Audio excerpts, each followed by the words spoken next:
По 2,5 милиони евра во просек за последните 7 години, полицијата исплаќала за изгубени спорови со вработените поради законски неисплатени основи. Ова значи дека за овој период се исплатени баснословни 18 милиони евра, кои освен кај тужителите завршиле и на други места. Токму тие други места и се проблемот, зашто кога на масата има големи пари, тогаш на неа сигурно има и големи играчи.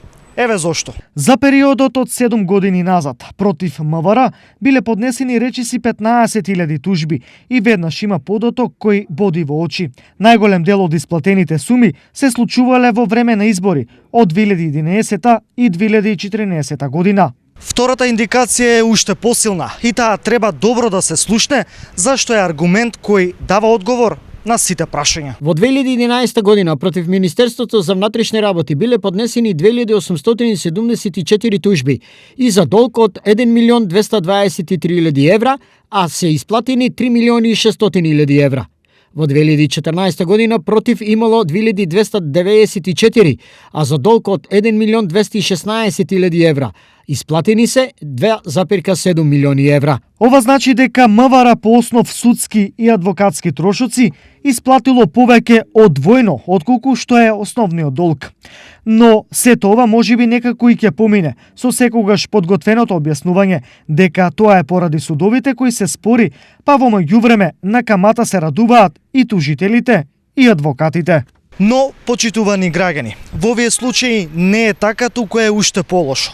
Имено, иако се знаело дека споровите сигурно се губат, од МВР сепак се жалеле на пресудите. Токму и поради тоа, во огромен дел исплатите од едно станале две, пошто следува триење на раце до прегрејување. По ова, прашањето кој и зошто го направил тоа е неважно, зашто се знае кој и зошто. Станува збор за споменатите големи играчи на масата со големи пари, за кои се знае дека не завршиле само кај тужителите.